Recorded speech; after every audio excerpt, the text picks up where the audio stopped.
नमस्कार विद्यार्थ्यांनो. माझे नाव आहे पंकज मते आणि आज आपण सुरू करणार आहोत इयत्ता 6वीतला गणित विषयातला धडा क्रमांक 12व्याचा शेवटचा भाग. या धड्याचं नाव आहे शेकडेवारी आणि या धड्यात या भागात आपण शिकणार आहोत उरलेला सराव संच. तर चला सुरू करूया या शेवटच्या भागाला. सराव संच 30. यात प्रश्न आहे, दहीहंडा गावातील शाळेत 500 विद्यार्थी आहेत आणि त्यापैकी 350 विद्यार्थ्यांना पोहता येते.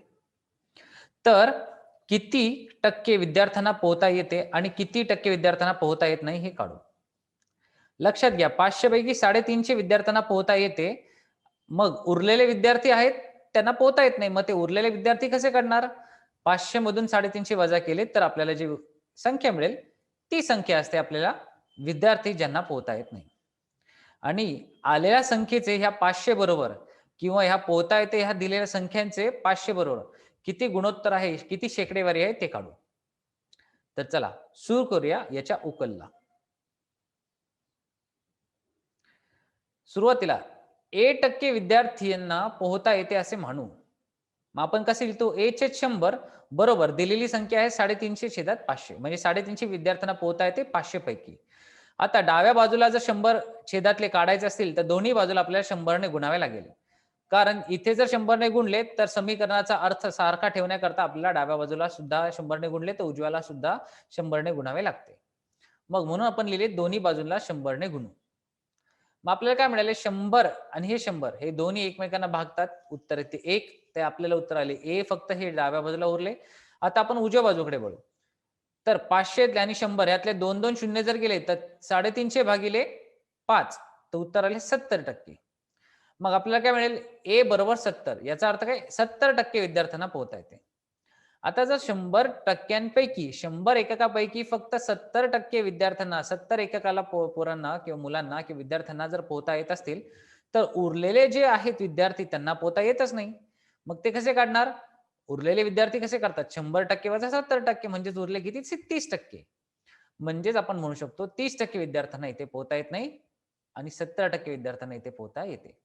मग याचे उत्तर कसे लिहिले? 70% विद्यार्थ्यांना पोहता येते तर 30% विद्यार्थ्यांना पोहता येत नाही. तर 2 वेळा शेकडेवारी काढण्यापेक्षा आपल्याला माहितीये 70 म्हणजे काय? 70% म्हणजे काय? 100 पैकी 70. 100 पैकी 70 विद्यार्थ्यांना पोहता येते म्हणजे उरलेले विद्यार्थी आहेत त्यांना पोहता येत नाही. मग 100 मधून 70 वजा करायचे. उरलेली संख्या ही न पोहता येणाऱ्या विद्यार्थ्यांची असते. आता वळूया पुढच्या प्रश्नाकडे. प्रश्न क्रमांक 3. प्रकाशने शेतातील 19,500 चौरस मीटर शेत जमिनीपैकी 75% शेत जमिनीत ज्वारी पेरली. तर त्याने किती चौरस मीटर जागेत ज्वारी पेरली? तर पहा, आपल्याला इथे टक्केवारी दिली आहे 75%. ते 19,500 पैकी किती जमीन काढली किंवा किती जमिनीत आपण ज्वारी पेरली ती आपल्याला चौरस मीटर मध्ये संख्या पाहिजे. परंतु इथे दिले आहेत 19,500 पैकी 75% जमिनीत ज्वारी पेरली. मग खरी संख्या किती हे माहिती नाही. तर ती काढण्यासाठी आपण काय करू? आपल्याला किती जागेत ज्वारी पेरली हिला एकाच चलाने दर्शवू. उकल पहा. प्रकाशने x चौरस मीटर जमिनीत ज्वारी पेरली असे मानू तर मग आपलं उत्तर काय भेटेल? x छेद 19,500 बरोबर 75% जमिनीत फक्त ज्वारी पेरली म्हणजे 75 छेद 100. आता आपल्याला 19,500 हे डाव्या बाजूतून काढायचे आहेत. तर आपल्याला दोन्ही बाजूला 19,500 ने भागावे लागेल. तर इथे 19,500 एकमेकांना भाग जातात तर उरतात फक्त x उरले डाव्या बाजूला. आता उजव्या बाजूला बघा, इथे 2 शून्य आहेत आणि इथे 2 शून्य आहेत. तर हे दोन्ही शून्य जर गेले तर उरले काय? 75 गुणिले 195 ज्याचे उत्तर आले 14,625. म्हणजेच काय? 19,500 चौरस मीटर जागेपैकी प्रकाशने 14,625 चौरस मीटर जागेत आपली ज्वारी पेरली होती. म्हणजेच 75% 19,500 चे किती झाले? 14,625 चौरस मीटर इतके. चौथा प्रश्न. सोहमला त्याच्या वाढदिवसाच्या दिवशी एकूण 40 मेसेजेस आले. त्यांपैकी 90% मेसेजेस वाढदिवस शुभेच्छा देणार होते. तर त्याला किती वाढदिवसाच्या शुभेच्छांव्यतिरिक्त किती मेसेज आले? पहा, लक्षात घ्या, 40 मेसेजेस पैकी 90% मेसेजेस फक्त त्याला वाढदिवसाच्या शुभेच्छा देणारे होते. मग आपल्याला प्रश्न काय विचारलाय? शुभेच्छांव्यतिरिक्त किती मेसेज होते? म्हणजेच काय? पहिले आपण काढूया 40 पैकी 90% मेसेजेस हे फक्त शुभेच्छांचे होते. म्हणजे किती संख्या होती मेसेजेसची. मग आलेल्या संख्येला 100 मधून वजा करू. तेव्हा आपल्याला 40 मधून वजा केले तर आपल्याला कळेल किती मेसेजेस हे शुभेच्छांव्यतिरिक्त होते.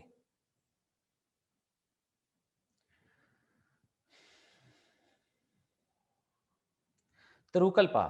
सोहमला वाढदिवसाच्या दिवशी शुभेच्छा देणारे एक्स मेसेजेस आले. हे एक्स हा छल वापरून आपण काम करूया. तर एक्स मेसेज आले असे म्हणू. मग आपण काय लिहितो? एक्स छेद 100 बरोबर 90 एक्स छेद 40 बरोबर 90 छेद 100 आपण असे लिहिले. आता एक्स छेद 100 म्हणजे काय? 40 पैकी किती मेसेजेस हे आपल्याला शुभेच्छांचे होते हे आपल्याला कळेल. मग त्याला आपल्याला दिले होते की 40 पैकी 90%. 90% म्हणजे 90 छेद 100 आपण असे लिहून ठेवले. आता इथे छेदातले 40 जर काढायचे असेल तर आपल्याला दोन्ही बाजूला 40 ने गुणावे लागेल. जेणेकरून हे डाव्या बाजूचे दोन्ही 40-40 निघून जातील. भागाकार येतो 1. एक्स गुणिले 1 हा असतो एक्सच. आता 40 हे उजव्या बाजूला गुणले तर पहा हा 0 आणि हा 0 आणि हे दोन शून्य निघून जातात. 9 गुणिले 4 आले 36. म्हणजे 36 मेसेजेस त्यांना शुभेच्छाचे आले होते.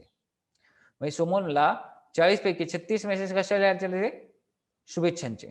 मग शुभेच्छांव्यतिरिक्त जर काढायचे असतील तर काय करावं लागेल? 40 म्हणून 36 वजा केले असते. मग विद्यार्थी आपल्याला पहा वाढदिवसाच्या शुभेच्छांव्यतिरिक्त आलेल्या इतर मेसेजेस आपण कसे काढले? 40 वजा 36 तर उरले 4. याचा अर्थ काय? सोहमला वाढदिवसाच्या शुभेच्छांव्यतिरिक्त किती मेसेज आले होते? 4 मेसेजेस आले होते. प्रश्न क्रमांक 5. एका गावातील 5,675 लोकांपैकी 5,448 लोक साक्षर आहेत. तर त्या गावाची साक्षरता किती टक्के आहे? तर दिलेल्या संख्येपैकी इतकी संख्येच लोक आपल्याला साक्षर आहेत. मग आपल्याला साक्षरता किती? तर साक्षरतेसाठी आपण एक चल घेऊ. तर त्या गावाची साक्षरता टक्के असे मानू. टक्के म्हणजे काय? 1/100. त्याची बरोबरी कशाची करायची? 548 छेद 5,675. 5,448 ची बरोबरी आपण करू 5,675. 5,448 छेदात 5,675 लिहिले. याची बरोबरी आपण कशाची केली? 1/100. आता 100 काढण्यासाठी आपल्याला दोन्ही बाजूला 100 ने गुणावे लागले. तर हे डाव्या बाजूचे 100 निघून गेले. आता उरले किती पहा? 5,448 छेदात 5,675 गुणिले 100. या दोन्ही संख्यांना आपण पहिल्यांदा 5-5 ने भाग लावू आणि मग उत्तर काय ते पाहू आणि ते उत्तर येईल त्याच्या 5,448 बरोबर गुणू. तेव्हा असे गुणल्यानंतर आपल्याला उत्तर किती आले? 96. म्हणजेच काय? आपल्याला गावाची साक्षरता किती आहे? 96% इतकी. आता वळूया सराव संचातल्या शेवटच्या प्रश्नाकडे. एका निवडणुकीत जांभूळ गावातील 1200 महिलांपैकी 1080 महिलांना मतदान केले. पहा 6वा प्रश्न काय? एका निवडणुकीत जांभूळ गावातील 1200 महिलांपैकी एकूण महिला होत्या 1200 त्यापैकी 1080 महिलांनीच फक्त मतदान केले. तर वडगावातील 1700 महिलांपैकी 1360 महिलांनी मतदान केले. इथे पहा इथे दुसऱ्या गावात 1700 महिला आहेत त्यापैकी 1360 महिलांनी आपल्याला काय केले? मतदान केले. आता मतदान केल्यानंतर कोणत्या गावातील मतदान करणाऱ्या महिलांचे प्रमाण जास्त होते हे आपण काढू. इथे पहा प्रश्नात काय दिले? 2 गावं दिलेत. एक जांभूळगाव आणि एक वडगाव. जिथे एकूण महिलांची संख्या दिली आणि किती महिलांनी आपल्याला मतदान केले ते दिले. तर कोणत्या गावामध्ये जास्त प्रमाण होते काढण्यासाठी दोन्ही गावांची आपण शेकडेवारीत उदाहरणे सोडून घेऊ. तर उकल. जांभूळ गावातील 1% महिलांनी मतदान केले असे म्हणून 1/100 बरोबर 1080 चे 1200 घेतले. आता 100 ने दोन्ही बाजूला गुणले तर इकडचा डाव्या बाजूचे 100 निघून जातील. उरले काय? उजव्या बाजूला. हे 2 शून्य हे 2 शून्य गेले तर 1080 भागिले 12. तर पहा 12 ने जर भागले तर आपल्याला माहिती आहे आपलं उत्तर येते 12 गुणिले 9 केले तर 108 येतात आणि वरतून फक्त उरलेला 0 ठेवला तर 90% आले. म्हणजेच काय? टक्केची किंमत झाली 90%. आता तसेच बी चे उत्तर शोधू. आता बी कसं शोधायचे? तर वडगावातील 20% महिलांनी मतदान केले असे मानू. तर बी चे उत्तर आपण घेतले बी चे 100. याची बरोबरी केली 63 छेदात 1700. आता दोन्ही बाजूला 100 ने गुणले तर हा इथे राहिला डाव्या बाजूला बी. आता हे 2 शून्य आणि 2 शून्य गेले तर उरले किती? 1760 भागिले 17 आणि भागाकार केल्यानंतर आपल्याला उत्तर आले 80. तर बी टक्के आपल्याला 80 बी ची व्हॅल्यू किती आली किंवा किंमत किती मिळाली? 80% इतकी. मग आपण काय लिहितो? म्हणून जांभूळ गावातील महिलांना जास्त प्रमाणात मतदान झाले. कसे काय? तर दोघांच्या टक्केवारीची तुलना करा. बी ला आहेत 80% आणि ए ला आहे 90%. याचा अर्थ काय? जांभूळ गावातील विद्यार्थ्यांनी याचा अर्थ काय? जांभूळ गावातील महिलांनी जास्त मतदान केले असे उत्तर मिळाले. मग आपण काय लिहिले पहा, म्हणजेच जांभूळगावातील महिलांनी जास्त प्रमाणात मतदान केले, तर आपले उत्तर आले जांभूळगावातील महिलांनी जास्त प्रमाणात मतदान केले, हे असे आपण उत्तर लिहितो.